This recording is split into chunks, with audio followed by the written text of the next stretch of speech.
دوستان عزیز سلام از استودیوی نوی پرس تیجی. ما فکر میکنم که از این پس زیادتر با هم میخوریم، زیادتر مهمانهای جالب دعوت میکنیم و با شما روبرو خواهیم شد. اینک مهمون ما در استودیوی نو هنرمند مردمی جمهوری تاجیکستان، اکتیوری بزرگ تاجیک استاد قربانی صابر و یک شخصیت فرهیخته فرهنگی و به نظر من زیایی اصیل. خوش آمدید استاد. تشکر. سلام. من بسیار خوشحال هستم که ما بار دیگر رو برای نشست صحبت میکنیم. صحبت ما باید که امروز چند ساعت پیشتر آغاز میشد. دیگه شما گفتید که من در قبول یک نمایش هستم در تئاتر. میخوام از همین آغاز کنم که این چی نمایش بود و آیا شما در اون نقش بازی میکنید یا نه و به شما چی تاثیر گذاشت؟ خب این کاری آخرین تئاتر لاهوتی، یعنی تاجگذاری ملت نام دارد. این نمایش با قلم عبدالرحمن بله و در کارگردانی سلطان عثمانوف سرکارگردانی تئاتر لاهوتی عملی شد و کلی مردهای تئاتر لاهوتی اینجا بند بودن. همین حالا مثلا یک ساعت نشده است که این نمایش من بار اول دیدم. راستی منم بند بودم. باید تقریبا از خانواده سفاری ها یکی شب باید من بازی میکردم، برادر یعقوبی لیس من باید بازی میکردم، اما در محتوای نمایش همون صحنه من نقش من نگنجید. برای من خوشبختانه از طرف دیگر بدبختانه من آزاد کردن و من امروز به حیث یک بیننده، یک مخلص تئاتر اومدم دیدم. راستی خوشحال شدم، گنده نبود و امکان داره که به همین زودی چند روز بعدی نمایش پیشکشی بیننده های تئاتری گردد. یعنی تماشابین میتوند که سیمای اسماعیل سامانی در صحنه بیند؟ بله، با کمال جمال. خانواده سامانی ها را و مثلا بعضی مسئله هایی که در زندگیشان هست که مثلا بیننده ها و خیلی مردم زیاد درباره عائله، درباره خانواده سامانی ها میدونن، اما با این مضمون که گاه چیده زندگیشان رو عکس میکنن در نمایش شاید ندیده باشن، برایشان خیلی جالب خواهد بود. ببینید ما درباره تئاتر سالهای آخر زیاد صحبت میکنیم، زیاد از کمبودی ها و از دستاوردها میگوییم، لیکن من میخوام شما حاضر برای تماشابینای ما بگویید که عین زمان در تئاتر که شما کار میکنید، تئاتر لاهوتی، کدام نمایشی خوب هست که واقعا برای دیدن ارزش دارد و بسیار مهم هست که باید هر یک کس اون بیند؟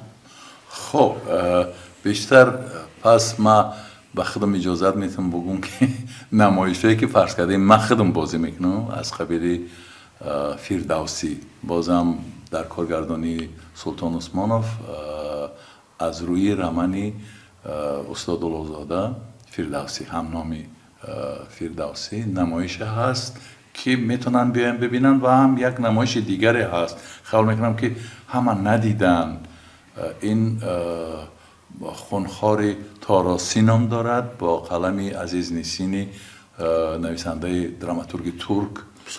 بله خیلی شما دیدید؟ بله من حتی نوشتم یک چیز. بله و دل آدم میخواد که همین شب و روز تدارک هست، احتمال تا 10 روز دیگه نمایش باید اجرا شود و هم نیت داره تئاتر که این نمایش به ولایت بدخشان بره و من خیلی به امیدم که به این بهانه ما یک سفر خوب و دیدنی و مثلا با مزه خواهیم داشت در همین آینده نزدیک و به این بهانه مثلا دعوت میکنم که همین نمایش ها که زندن و حالا هستن از قبیل این نمایش تاجگذاری ملت هم بیایم ببینن و بازم نمایش های دیگه هست که کرای دیدن داره. و اگر یک چیز ما میخوام با تاکید بگم که مثلا حتی نمایشی که از میانه پایانه است و بهای 5 ندار اونم دیدن در کار است برای آدمایی که مثلا تئاتر دوست می‌دارن. دیدن هنرمندا در قیاس بازی هاشون و تحلیل کردن فرض کردیم چگونه چراها خیلی جالب است. باید بیایم ببینن. من دعوت میکنم که بیایم و تئاتر را دوست دارین. واقعا هم چیزی دوست داشتنی است. سلامت باشید. ما از تئاتر میبینیم به سینما برای اونکه شما یک لایحه بسیار مهم به وقتی آخر نقش بازی کردید. این نقش جامی در فیلم درخش اختران هست. این فیلم مثل اون که میگن که آوازه رستم به از خود رستم 3-4 سال شد از این بیشتر مردم دو کشور انتظار این فیلم هستند و فعلا هم به نوارگیری به آخر رسید، هم دیروز از صحیفه کارگردان دیدم که مونتاژ و تدوینش همش به آخر رسیده است. عموما درباره همین فیلم میخواهم نظر شما بپرسم. چی احساس داشتید وقتی که لباس جامعه به تن کردید و این نقشه اجرا کرد؟ وای این چه افتخاری است. واقعا هم شما جانی گپ گفتید. مثلا لباس جامعه را دربر کردن، این افتخاری هست که حد و حدود ندارد برای هنرمند، برای یک شهروند همین مملکت. اما واقعا باور کن عادل جان، من در حالت یک بیننده قرار دارم که انتظار است فیلم ببینم. منم همین خیلی اون نواربرداری یک چیزی دیگر است. و این زمان کار آدم گرسنه است، آدم تشنه است، هوا گرم است، خنک است، سرد است. این چیزا یعنی به واسطه زمان فیلم برداری اون زمانی زیستن در فیلم است. اما بدبختانه ما بازیگران نمیدونیم چی میشه. هر چیزی که بنوار میگیرن کارگردان میدونه، دیگه تنظیمگر میدونه، اونا میدونن. مثلا من دین وقتی فهمیدم که فیلم تدوین شده است و از طبع خوشی فیض‌الله فیض این کارگردان این فیلم فهمیدم و جرأت کردم از بی‌طاقتی من زنگ زدم، گفتم فیض‌الله مبارک شو. آدم خیلی نمیدونی تبریک گویی یا نمیدونی اظهار خواطری کنی که چی شد چی ماند. و گفتم اگر فیلم تدوین شده باشد مبارک و یک چیز نگرانی دارم. گفت چی؟ ما یک نوار هست که 2 نفر از همراهان جامی و نوایی که در یک بیابان مثلا قرار گرفته اند، 2 نفر با هم می جنگن، می زنن یک دیگریشون و ما ناخواست در آخر این کشاکش باید واردی این صحنه شویم. وقتی همین صحنه می گرفتن آفتاب یعنی همین زمان باید غروب میکرد و اینقدر فرصت کم بود ما تمرین نکرده بودیم. یعنی یک گله صحبت هست، یعنی ما باید یکیش میزند و بعد میفهمد که از گلوش از همین گریبانش صلیب روسی برآورده میشه، متهم کردن به آن که این کاراش 2 پهلوگی دارد، این مثل اگنت هست، این مثل شیپیان است. و هم در همین حالت جامی و نوایی وارد میشن و فرصت نبود و به تمرین این یگانه شاید صحنه باشد که به تمرین و ما یعنی کمانده شد که مطار ما در آمدیم و شما ببینید که خیلی مشکل بود. اون بچه ها 2 نفری که با هم می جنگیدن هر دوشان با زبان ازبکی صحبت میکردن. علیشیر هم با زبان ازبکی صحبت میکنن. اما من در این میانه باید خیلی هوشیار می بودم بجز آن که جامی هستی این یک حرف دیگه است. بعد منی که قربان صابر هستم و بازیگرم باید گوش می دادم که کجا نوبتی من است، من کجا باید مداخله کنم. من نمیدونم اما از بس که متریال خواندیم و میدونیم من وارد شدم و جایی که من اون صلیب باید گیرم و بعد اعلام کنم که خب اگر حتی صلیب دارد، اگر حتی بگذار اهل نصارا است، نمیدونم اهل چیزی نبود، انسان است. یعنی جامی میگه این انسان است، این چرا باید لطف کوپونیم و دستش میته. این برای من خیلی مهم بود که یعنی جامی عکس میشه در همین صحنه که یعنی براش انسانیت مهم است.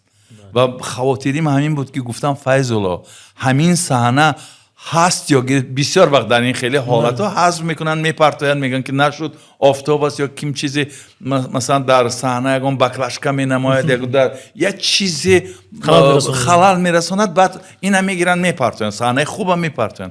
من خاطرم از همین بود گفتم فیض الله همین صحنه هست یا نیست چرا خیلی مهم است یعنی جامعه را خیلی یعنی انسانیت جامعه عکس میشه یعنی نشان داده میشه گفت که هست خیلی خوب است و دلم تین شد و با سوال شما بازم یعنی با اظهار خواطری نگرانی نگاه میکنم منم که چی میشه اون صحنه‌ای که من خیال میکنم خوب است آیا خوب هست یا نیست. خوشبختانه همون تیزر فیلم من دیدم خوش از سرم پرید خیلی زیباست مثلا نور پردازی خیلی خوب است هنرمندا رو خیلی خوب انتخاب کردن مثلا بیناهایی که در اونجا نواربرداری میشد خیلی خوبن ای کاش ناامید نشیم. زندگی ба роҳатро дар хонаи нав оғоз кунед. Ипотека бо 5% солона ва 30% пешпардохт. شما درباره این فیلم حرف زدید لیکن یک مسئله هم گفتید انتخاب هنرمندای نمیتوانم سوال نتیم درباره انتخاب شما به نقش جامی گپ در سر من فکر میکنم که در فعالیت شما باید شاید که بار اول باشد که چون این حالت باشد که از نیم یک فیلم شما دعوت کنن وارد کنن اصلا چگونه شد که شما مثلا بر رول جامی انتخاب شدید و گپ در سر اون که در اول آیا شما هم در کاستینگ اشتراک کرده بودید یا نه شما دعوت کرده بودن یا نه و این دفعه دوم که شما الکی وارد فیلم شدید چگونه شما در کدام حالت بودید که شما دعوت کردن و شما چگونه تصمیم گرفتید خودتون؟ خب یعنی راستی همین دیگه از این گپا گریخته نمیشه این گپ مثل اون که تاریخ شد دیگه این چیز گرفته پرتافته نمیشه اما دل آدم میخواد در این باره صحبت نکنیم اما در هر صورت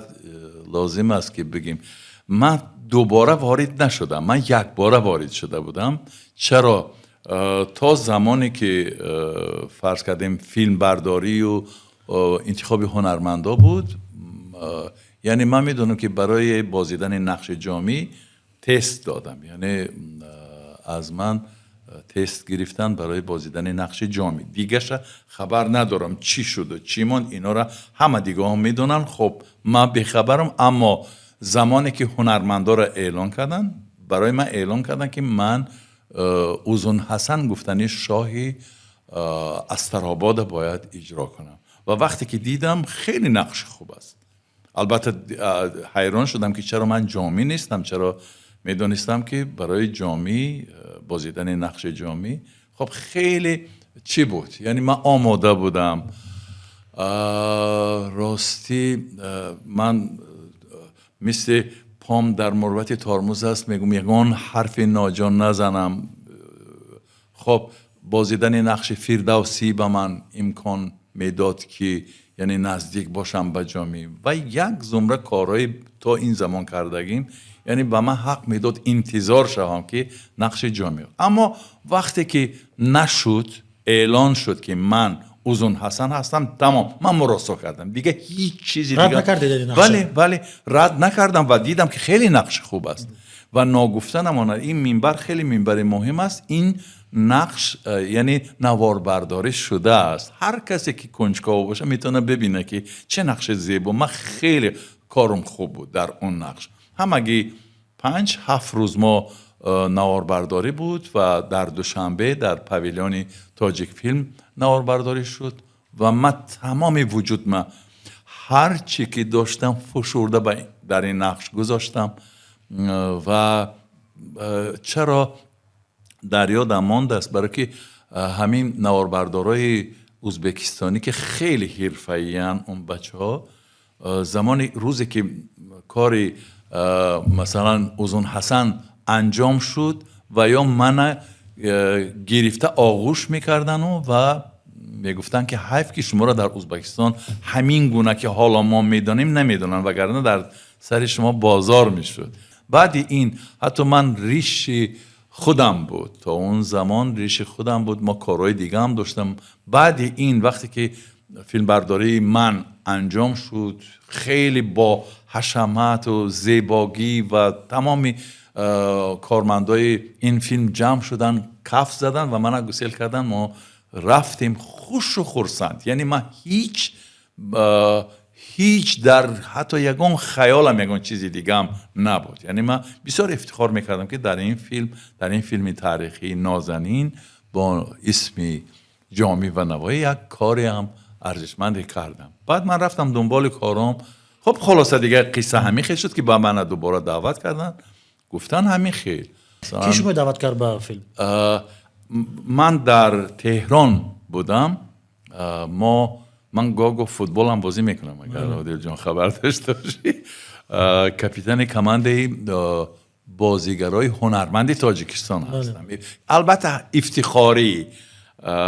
و ما در تهران بازی داشتیم، تیمی هنرمندای تاجیک و تیمی هنرمندای ایرانی. هنرمندا و بلاگرها از من فکرم. بله، هنرمندا و بلاگرها. خلاصه ما رفتیم اونجا، خیلی خوب بود.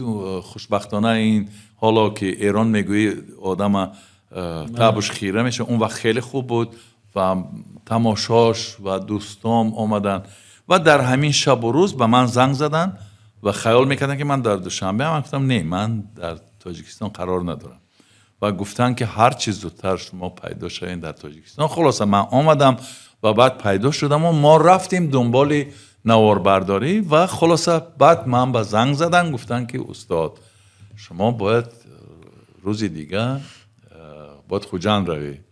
اینا محمد سعید خودش زنگ زد و منم انتظار بودم که خودی محمد سعید زنگ زند، اما جوان مردانه بیگان و زنگ زد و خوش و خرسند ما شوخی و بازیکنان رفتیم خوجند. خودی محمد سعید منم معرفی کرد برای دو گروه. خودشون بردن شما؟ بله. خب ماشین خودش قطعی رفتیم و خودش معرفی کرد و از روزی بعدی حالا چی میگن خیلی چی بود. یعنی من برای آن که به دنیای جامی وارد شدم فرصت در کار بود. یعنی خیلی باید اندیشه باید میکردم، یک زمره کتابا رو باید من میخواندم. خب دیگه از بس که من آماده نبودم، اما واقعیت همین بود که ما از روز بعدی من معرفی کردن. یک ساعت پس من در میدان نواربرداری بودم، ملکه لباس. البته سخت بود، چرا گاه دراز گاه کوتاه این چینکا راست نمیگیری، بعضی لباسای دوخته بودن دوباره از نو پاره کردن و دوختن، خیلی سخت بود. اما خوشبختانه من از آدمایی که دلم میخواست، مثلا از نورالله عبداللهیف، از آرتیقی قادر، از اپای سعادت عزیز و زنگ زده دعا گرفتم که گفتم من نمیدونم ناخواست این یک کار بالای یک کار دیگه، ناخواست من یکی خودم میبینم که بعد چند لحظه میگن که مطار و کار شروع جامی. روز اول موفق شدید؟ نه، خیلی بد بود. من نمیتونستم وارد شدن و یعنی صحنه را میگرفتن که از خواب بیدار میشه، یعنی از خواب بیدار میشه و خوابای بدی میبینه. حضرت مولانا همین صحنه را میگرفتن، صحنه کوتاه خورد، یعنی گپ ندارد، گویا آسان برای منی که مثلا قریب یک عمرم در همین کار صرف کردم، اما من عادت نمیکردم با بچه هایی که در اطراف دو تاز میکردن و من خودم حس میکردم که حالا من وارد نشدم. و بعدی اون موفقیت های اوزون حسن که این بچه ها میدیدن، اینجا من خیلی چی بودم. یعنی اون شاه هست اما این جامی دو دنیا هست، این سیاست هست، این فرهنگ، این فراست، این عقل. و وارد شدن برام سخت بود. حتی من شبهه کردم که کارم خوب نبود. نوارا 10 بار قریب احتمال گرفتن دوباره خودشون، یعنی نه به خطای منه، چون که نور و این چیزا را درست میکنن دوباره میگیرن. بعد بسیار میخواستن که چشمای من حرکت کنه، در خواب اینا رو هم گرفتن. و وقتی که نواربرداری تمام شد، همون روز کاری من اصلا انجام شده بود، من همون کارگردانی نواربرداری تاشکندی که خیلی بچه معلوم است خوب کار میکند، این بچه دیار نام دارد، که وای من دوست داشت، همون از زمانی کار بالای شاه بازی کردم و من دوست داشت. همون گفت که شما حیف که نمیدونن در ازبکستان و فلان. بعد من گفتم دیار، وقتی که کارم تمام شد چه خیلی بود. دیار گفت که یعنی میخوای مثل کامپلیمنت گم یا که حقیقت؟ من گفتم حقیقت من بدر. گفت که خوب نبود، کارت خوب نبود، خیلی بد بود. من از این حقیقت البته آدم یعنی میگوی که جمع شو اکنون لجامی کار دستت بگیر، یعنی تو حق نداری. این تئاتر نیست که بعد در روزی چهارم پنجم اینا درست‌تر کنی. این کینو است، این تصویر اکران است و اگر نتونستی، اگر نشد صحنه دیگه همون چیز میرود فیلم. و من خیلی بدبین‌دار شدم از دیار، چون که همون روز من رفتم، حضرت طاهر جان قطیمان بود، من طاهر را گفتم که من باید در کار کتاب، من میخوام هر چی موادی که در بود، من هیچی آماده نبودم. بعد این طاهر را وظیفه دار کردیم و رفت یه وصیفی و هر چیزی که متریال که امکان داشت جمع کرد آورد. از روزی دیگه بعد من شروع کردم در پارالیلی تکست و کارهایی که جامی باید انجام کرد، خواندن کتاب ها و ایجادیاتش، تاریخ، زندگی نامش، زندگی چرا با سوال های جواب دیم، چرا دیر زنگ گرفته است، چرا هزاران چرای دیگه ده. بعد من سر کردم گفتن و بعد آهسته نمیدونم یا 2 روز یا 3 روز بعد نوار برداری شد و فکرم فرض میگیم 3 روز. بعد 3 روز دیگه من دیدم این دیار من گفت، طرف من نگاه کرد و دستش این خیلی کرد، گفت انا اکنون وارد شدی. خب اون خوشبختانه این صحنه‌هایی که من وارد نبودم و باید وارد میشدم اینا خیلی جزئی و صحنه‌های کوتاه بودن. و زبان فیلم چه خیلی بود؟ زبانی ثبت؟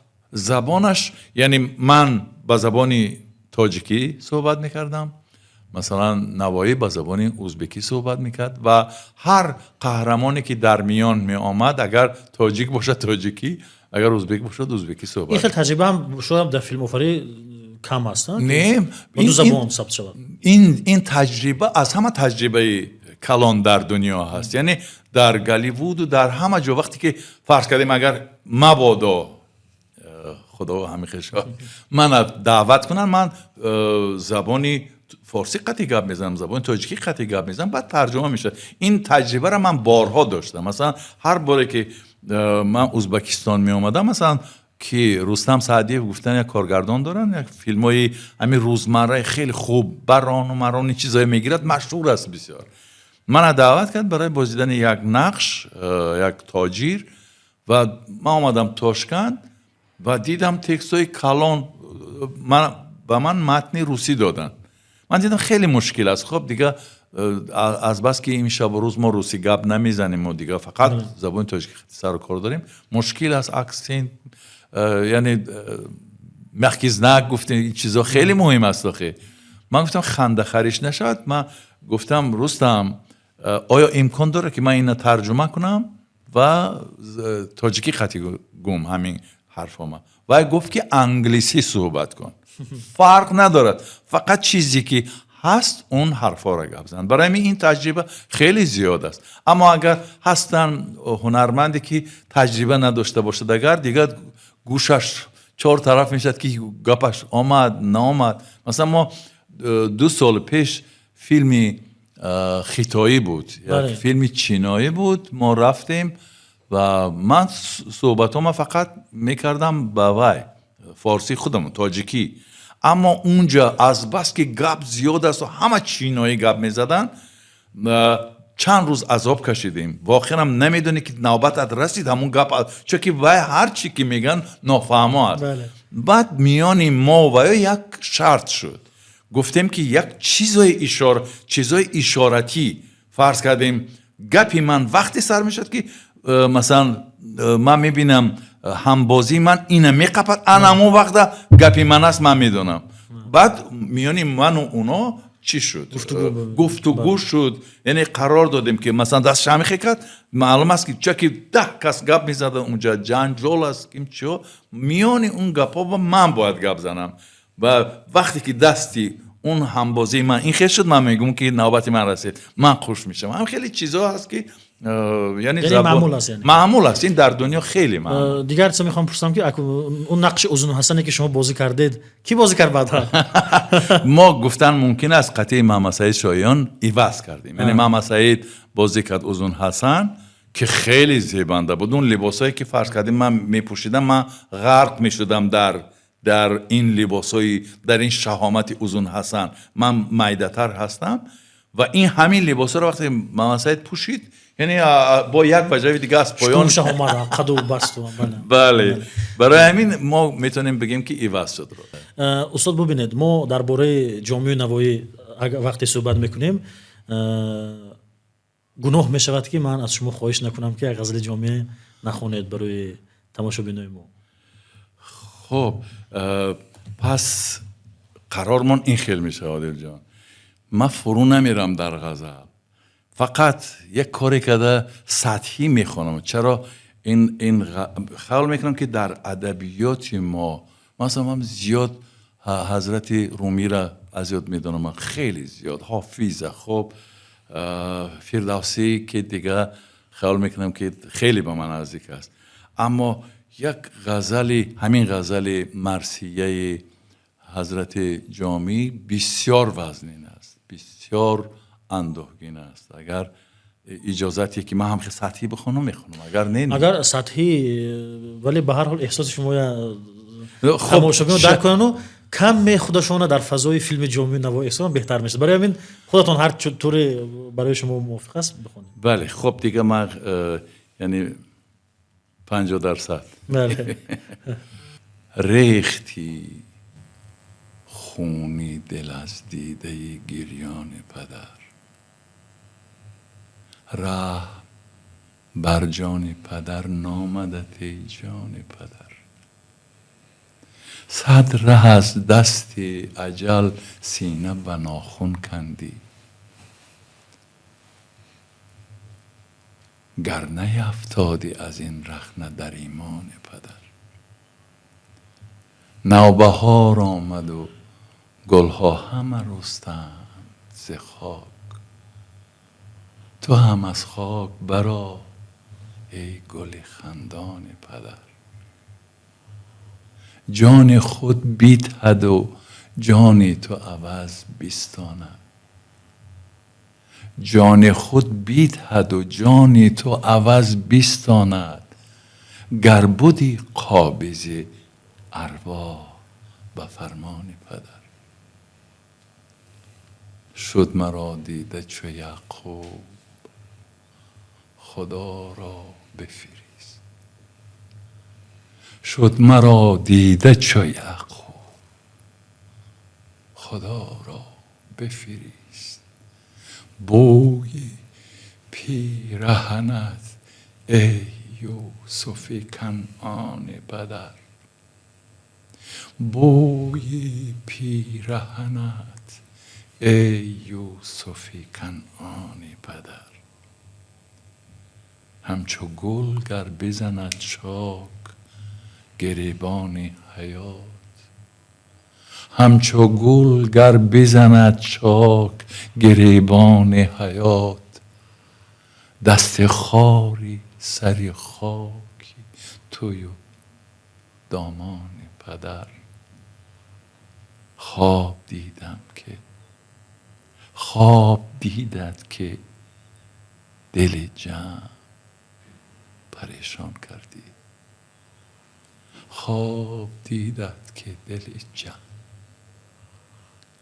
پریشان کردی. راست شد عاقبت آن خوابی پریشان پدر، راست شد عاقبت آن خوابی پریشان پدر. درود بر بابای واقعا سرنوشت بسیار پیچیده و بله. من خدمت چی میگن، گاه ها این غزنه‌ای که گلو را میگیرن اجازت نمیده برای ifade کردن اون احساس که هست. اگر آدم واقعیت وارد شود به این غزل مثلا بو یعنی زندگی ба роҳат ро дар хонаи нав оғоз кунед. Ипотека бо 5% солона ва 30% пешпардохт. یک تجربه خوب شد سال گذشته که شما در یک فیلم ایرانی دعوت شده. خیریت منت یک طرف دیگه کشیده. بله. درست. به حجم کشید. جامی منت بله. پخش کرد. بله بله. بله. نقشی شمشیر آقا. بله شمشیر خان. شمشیر خان بله. شمشیر. عموما درباره این فیلم میخوام صحبت کنید. چون یک تجربه بسیار جالب بود پیوند سینماگرای تاجیکستان و ایران. بله. و در بعدی فاصله ها این قدم نخست بود به فکرم. بله. راستی من خیلی شد که در مثلا همکاری با برادرای ایرانی مثلا سلسله کارامون کندن نشده بود. خدا رو شکر. فقط من اکنون دیگرها رو کار ندارم. وقتی که میگم سلسله کندن نشد این به من تعلق داره. چرا از سال 94 در فاصله هر 3-4 سال یک فیلمی بود که من قطعا همکاری میکردم. اول فیلم شکرانه بود که خیال میکنم که یک زمانی در تلویزیون ما هم پخش شد. هر کسی دید بعد دیگرها که ندیدن من دیگه دوباره چرا پخش نمیشه این نمیدونم. این کاری با آدمای متصدی خودشون میفهم برای چی. بعد فیلمی در چشمی باد بود برای تقدیر من. نه این فیلمی جعفر جوزانی. بله در چشمی باد که برای من خیلی این هر دو فیلمم خیلی برام هم شیرین هم عزیز هم گوارا بود برای من کار کردم با بچهای ایرانی و یک زمره کارگرداناشون از نزدیک میشناختم. یعنی من خیلی افتخار میکنم که یک فیلم دیگه هم با نام شهرآشوب من یک سال دراز کانترکت داشتم قطعشان قرار داد و رفتم. بعد اون فیلم خب تقدیرش دیگه بود اما شیرینی کار در این است که من با یعدالله صمدی اون کارگردان عزیزی که خدا بیامرزش فیلمی مریم مقدس مانده است خیلی مشهور است این فیلم با غفاری علی غفاری خب دیگه از کارگردان ها دیگه این نام‌ها خیلی نام‌های محترمند برای مردمی هنردوست ایران و عاقبت فیلمی پایتخت که گفتیم فیلم پایتخت میگم و حتما در لبامون تبسم پیدا میشه. خیره خلاصه بعد آمدن از کشور چین که من خیلی خسته شده بودم راست این قصه هاش دیگر است نمیخواستم نه فیلم نه فیلم های خودی نه فیلم های بیگانه چی نمیخواستم. خیلی خسته سخت بودم این 3 ماه برای من و چند روز بعد از کشور چین برگشتن همین خیلی خبر رسیدن بچه ها زنگ زدن گفتن استاد نمیشه یک کارگردانی ایرانی آمدگی است و یک شما قطعا سلام علیکنین اقلا. من گفتم نه نمیخوام برای اون که خسته ما فلان. بعد همین خیلی قرار شد که کجا هستین؟ من گفتم از پیش تئاتر جوانان نازم میگذرم. گفتن ما همیجا هستیم استاد یک بار فروین قطعی آدم ها سلام کنیم. من خیلی لاغر شده بودم گردنکام کج شده بود خراب شده بودم خوب نبود حالم. بعد یک مدت دراز ریش قطعی که بودیم ریشم از زده بودم یک کم که آدم چکی مایلک شده بودم نمیخواستم همه ببیننم خیلی و روح افتاده بودم. یعنی حال روحانیتم خیلی بد بود. برای همینم خیلی گفتم من میفرام برای سلام کردم. واقعا ما آمدیم و یا چی داشتن کاستینگ یعنی تست داشتن با اکتورها صحبت میکردن و منم در همین دوامی صحبتی السلام علیکم چند مثلا کلمه های رد و بدل کردیم چیزهای از ما پرسیدن. بعد کامیرا هم آوردن دوربین آوردن گفتن استاد ما میخوایم شما چند سوالای ما جواب بدید. نه خیر ما گفتم مایلش سوالاتون جواب میدم. جواب دادیم. بعد رفتن اینا از میان 2 ماه گذشت. بعد خبر رسید که استاد شما انتخاب شدید. یعنی شما برای بازیدن نقش پدر، ما پیکریارا برای مادر، تهمینه رجا دختری و منوچهر پسر. گفتن تمام بعد چند روز شما باید قرارداد بندید و تهران دیگه تمام کار مسئله حل است. دیگه در این 2 ماه من به خود آمدم. یعنی اون خستگیام رفت. بعد سلطان عثمان بسیار یک کار خوب کرد، درود بر 7 پشتش. من مجبور بعد یک 10 روزی همین قصه که گفتم مرا آورد تئاتر، همون خونخوار تاراسی در گردن من ماند. و بعد من شنیدم که حتی سلطان عثمان در یک صحبتی گفته است که حالی وی گرفتار است و رول دادن در کار از این استرس برآوردن. واقعا هم این کار شد. تا مدتی که ما ایران باید می رفتیم نمایش خونخوار تاراسی تولد شد و از بس که بسیار خوب بود و من از هم برام مهم که وقتی که برزا عبدالرزاقوف دید، البته خیلی نظرش بلند است و نمایش خوشش نامد، اما از کار من خوشش آمد بسیار. یعنی وقتی که این گپ برزو در حق من گفت که خیلی خوب کار میکنی، آفرین گفت، دیگه من سرم با آسمان رسید. گفتم که چه هم اینجا ژانر مثلا مسحک است، مسحکه غضب آلودی، گریه آلود، خیلی برام جالب بود و من همین طبع خوش و بالیده، یعنی کمک برداشته رفتیم ایران. از تهران ما را رفتیم گسیل کردن، رفتیم مازندران. امروز با دوستان ایرانی در این شب و روز رابطه دارید؟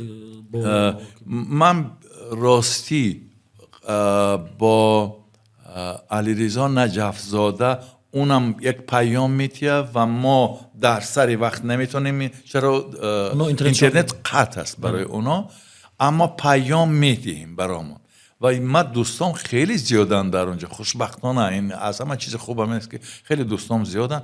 من همشون در پیام میمونم، بعد و دوباره جواب میتین هر وقت که اینترنت دسترس و هر وقت که میسر میشه براشون جواب میتین. وقتی آخر با سینماگری ازبکستان کار کردید که ما گفتیم ایران و چین، بله. و با روسیه آخران کار کردید. خدا را شکر. ببینید چی فرق دارد محیط کاری سینماگرای تاجیکستان با این دوستایی که در صنعت سینما خیلی پیشرفته هستند؟ نگاه کن عادل جان، تو خیلی سوال خوب دادی و منم یعنی جواب من بسیار مثبت خواهد بود، بخصوص بعدی برنامه ریزی هایی که در فیلم جامی نوایی می شد. بچه های ما بسیار برنامه ریزیشون خوب بود، من این نمیتونم نگفته، خیلی خوب بود. همه وقت در قیاس کارهای بچه های خارجی بخصوص چینی ها، مثلا حاضر ما همین اودیتور در آمدیم، من یک زمان وقتی که باید شروع میشد من گفتم کامیراشون کجاست، بعد دیدم که کامera اینجا است، دوربین اینجا است. خب من فهمیدم. اما شما تصور کنین چینی ها همین نواره با 14 کامera میگیرن. یعنی اگر در کار باشه انگشتر نشان دادن، انگشتر را کسی میگیره، اگر دست من قپیدن کسی میگیره. یعنی هیچ احساسی از این صحبت در کنار نمیمونه، اما به یک بار میگیرن، 2 بار کم میشه. مثلا هنرمندا وقتی که حرفاشون آدمای زنده‌اند، نخواست خب دیگه گرسنه‌اند، تشنه‌اند یا بسیار خورده‌اند و میتونه که گپ از خیالشون بره. یعنی ترتیب همین گونه است که همون جایی که فراموش شد گپش 2 قدم عقب میمونه و با دوباره شروع میکنه استاپ ایستین چوا گپا گم کردین. خیلی گپا نیست. یعنی چینی ها مثل که در دامسازی و در بله. کارهای دیگر خیلی تیز هستند. یعنی 14 در سینما وگرنه 14 کامera برای چی میمونه؟ یعنی باید یک بار وقت اکونومی شه، سلامتیت اکونومی شه. یعنی هر چیزی که در محیط فضا هست باید به یک بار میگیرن و این کار را فرض کردیم ایرانی ها هم خیلی خوب میکنن. من دیدم بچهای برادرای همسایه‌مون خیلی خوب میکنن. اینقدر نور پردازیشون خوب است، همین بچهای ازبکینه تاشکندیره اینقدر خوب میفهمن، آدم حواسش میکنه. ناخواست وقتی میبینی که کاری اونا اینجا است، یعنی بلند است، نابسته کاری ایرانی ها یا روس ها یا چینی ها، من جایی که کار کردم و بعد تو هم هستی کجای اینجا میبینی که کشیده میشی به این سطح، خیلی آدم افتخار فرا میگیره، چون که تو در این محیط نمیتونی همینجا باشی همینجا ایستی. چرا اینا وقتی که کار میکنه میبینی سطح اینجاست، تو کشیده میشه به بالا، تو هم تبدیل میشی به جکی چان، نمیدونم هر کسی که مثلا تناوندی، محسن تناوندی در ایران بازیگری که نقیره بازی کرد اگر که دیده باشی، یعنی این حرف اول میزنه در ایران، یعنی بازیگر رقم 1 است، کارگردانی رقم یعنی کارگردانی نویسنده همه طرف بهاش 5 است، خیلی مردم دوستش میدونن، طرفداراش میلیون هاست و در برابری وای ایستاده. مثلا گاه میبینی میگو من چگونه حالا با اینها فرض کردیم به هم میاییم.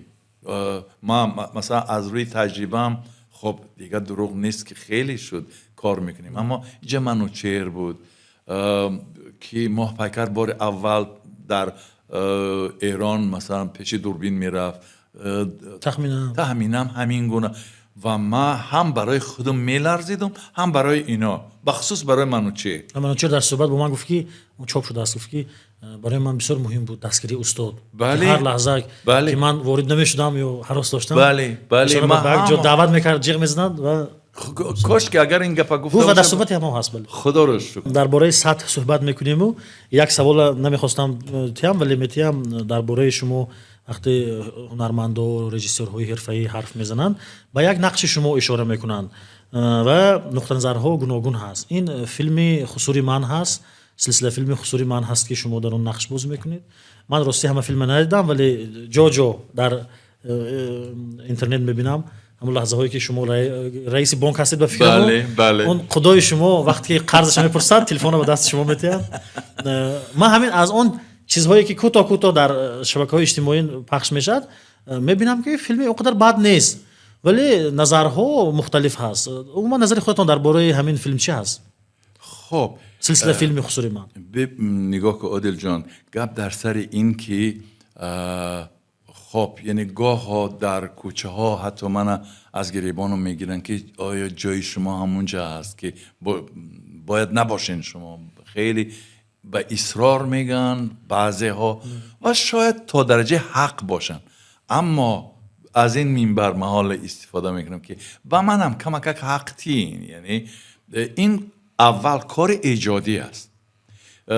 این فیلم همه کمبودی هایی که احتمال داشته باشه از آن سبب پیدا میشه که خیلی تعجیلی روی نوار میآید، برای آنکه این فیلم بازاری است، فیلم یوتیوبی است، فیلمی است که در اینترنت پخش میشه، برای همین نمیتونه با این عجله کار بگیرن و فرض کردیم خطاگی نره. البته خطاگیش هست و حتی ما کجای فرمانای پشتی صحنه که طرف چپ نگاه کن طرف راست نگاه کن در فیلم رفتگی است، من تو خجالت نمیکشین شما همینا رو اقلا نمیبین؟ ببین تا کجا سراسیمن اینا، چون که مردم میخوام سری بعدش میخوان اینا هم دیگه همین سراسیمن این کارو میبرن، از میلیون زیاد تماشا میکنن در یک روز. وقتی پخش میشه 1.5-2 میلیون آدم در یک روز. یعنی این ساده نگیرین برادر عزیز، یعنی من هر کسی که اعتراض داره و چرا من در همینجا این وای است آخه برادر عزیز، ما در نه گالیوود زندگی میکنیم نه بالیوود، یعنی بچه‌ها کار هنری دارن، یعنی ایجادیات هست، فیلم کارگردان داره، نویسنده داره، یعنی فیلم یک مقدار پول داره که ما بازار نمیشینیم، ما دکان نداریم، یعنی باید از کجای بچه‌مون نان تیم و خب این نیاز ما را مجبور میکنه که در اونجاها باشیم. و بعد ما گاه ها میبینم فیلم، البته چیزایی که اما همون مزه‌ای که دو همسایه یا دو خدا در خانه هاشون با چی گرفتارن، ببینید این فیلم دیگران را مجبور میکنه بفهمن سیری خانه هیتلی را که وای چیکار کردن اکنون، میخوان دانن که این بانکیر با کی ده پول میده، برای همین مردم جلب میشن زیاد. و مثلا کجای ده که کارگردان نمایش با ما همین سال گذشته دعوت کرد که ما یک کار میکنیم، خودی قصه نقش من را عوض میکنیم و یعنی پیشنهاد کرد که گویا یک زن دیگه داره و فلان که من گفتم نه، این کارا نکن، این کارا نکن، برای که مردم خیلی دوست داشتن قهرمان مرا، از اون که سخاوتمند است، دست کشاد داره، آدم را کمک میکنه، یعنی همین خیلی شناختن. اکنون اینا با جای اگر من راضی میشیدم اون وقت خود من نمیبخشیدم. من گفتم نکن این کارا، یعنی هرچی ادامه میتیم پاک و پاکیزه میرد. یعنی آدم از فریبش میتین این ماشین میخره خیلی لحظه با مزه است همون. بله وقتی که قرض میپرسن و تلفن رو به صاحب بانک میدهد، بسیار لحظه. بله این مردم تا زمانی که همین قسمت 30 بارها در کوچه ها من از زن ها میگن که یک مشت در پیشانش بزن. از بس که من قصه را میگم انتظار شد نمیخواد میشه. و حالا بعد از اون که من از خانم پیش کردم اینقدر دعوا شد، این همین فرصت زیاد می نویسن چرا شما یعنی به احترامی کردین با هیتلی، چرا پیش کردین؟ خب من میگم خودشون میفهمن که وای گناه داره، خیلی این نفسی یعنی این نفسی کبیره وای آرام نمیشه با گرفتن ها. اما میگن چرا کلین نباشه، کلین گناه نداشت، چرا کلین پیش کرده از خانه؟ خب دیگه ببینین مردم شاید به خاطر اونکه مردم ما قسم زیادش چون هیتلی هست دلشون میسوزه. ما آهسته آهسته به فرجام صحبت هم میرسیم. من بسیار خرسند شدم که ما درباره فعالیت‌های چند وقت آخر شما درباره سینما و تئاتر چون این صمیمی واقعا صحبت کردیم. استاد من در قسمت فرجام برنامه به شما چند عکس آماده کردم. این نفرایی هستن که شما با اینها به واسطه یا کار کردید یا پیوند داره، یک پیوند دیگه شما با اینها هست. میخوام که خیلی کوتاه در یک جمله در دو جمله این نفرهای توصیف کنید. نفر اول فرخ قاسم. فرخ قاسم یعنی با کوتاه بگیم اگر پدر روحانی من. لطفالله دولت، من شما بیشتر با اکای لطفالله میبینم، برای همین همکارم هستید، همبازی هم هستید. بله دوست، برادر، هم طبق، یعنی همسفر و هزاران وی دیگه. سارا صابر. سارا صابر حاضر شما مرا در وی انداختین، در بلا انداختین. گفتی و چرا بغیر سارا هست سروش دختری نازنین من، منیره دختری نازنین من، فریدون. میان فرزندام همه وقت که سارا نامش میبره بازم سارا میگه، بازم سارا. اما من چی کار کنم که عجیب است، سارا از وقتی که همین بگیم که نیتی ما پدر و مادرش برای بگیم ساختنی سارا فرض کردیم ما بسم الله گفتیم، یعنی از همون زمان شروع شد کارهای ما. هرچی ما یک خانه زندگی میکردیم، خانه من 2 خانه شد. یعنی خدا پیش کار همین قدر شد. فیلم های خارجی سر شد، مثلا ازبکستان رفتن و تاشکند رفتن و نمیدونم تهران. یعنی این دختر مثل یک توماره هست که با آمدنش زندگی مرا فراخ و همچون فرزندم خودش بی‌بهاست. الهام بردیف. عجب الهام اجراکان نقش نوایی. بله این بچه، این برادر، یعنی این شاگرد من بگیم اکنون این خیلی حق دارم برای گفتن، این شاگرد من خیلی انسان خوب است، اما خیلی انسان حلیم، مهربان و شاگرد به هم از صفتاش و خیلی انسان خوب است. نفر پنجم. 5 نفرم هست. مادر قربان صابر. مادر. خب دیگه چی میگن، ما دینا آچه جان ما یک در خانه ما یک کته داریم ما که 2:1.5 است همیشه که خیلی هممون دوست می‌داریم. حتی یک رفیق نزدیک ما گفت که نمیشه همیشه ما به تایید هم در کار نیست. ما از خصیصی نه، از آن که این یاد داره، این خاطره داره، این کراوات نتونستم داده این کتا و دین ما گرفتیم و رنگ مالیدیم. همین قدر خوشرو است. هر باره که مثلا مادر بالای همون دراز میکشید و نبیرهاش در کنارش و حالا همین کراوات همین کتا من میبینم و میگیم کتی کمپیری بیبی گل. و در آخر من میخواهم که شما به یک جوان نامه نویسید، بگویید که چگونه این جوان در زندگی چی کارهای باید کند این جوان که به درجه قربان صابر برسد.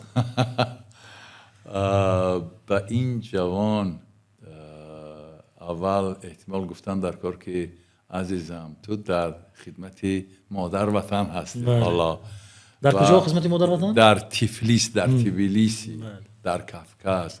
یعنی این روزها، یعنی جناب قربان صابر برای اینکه قربان صابر شوی واقعا هم تو باید خدمت کنی، تو باید گرسنه نمانی، تو باید دستت کجای زنی، تو باید 10 کس جمع شوند، تو یک کس باشی و 10 کس موردنی تو زنن، موردنی واقعا هم که چشمات تا 1.5 ماه دیگه چی داشته باشد، پایانش کبود باشه و اونایی که زدن بیاین از تو عذر پرسن.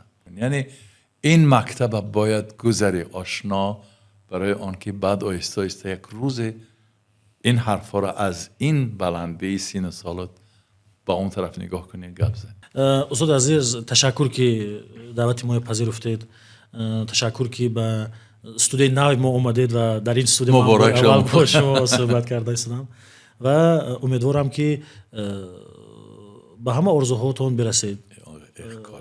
سلامت باشید. و از نام دوستای ما من میخوام این تحفه به شما هدیه کنم و چیزهایی که در داخل این هست من باور دارم که به شما در معقول میشه. معقول میشه. خوب سلامت باشید. آدم حساس میشه میخوای. سلامت باشید.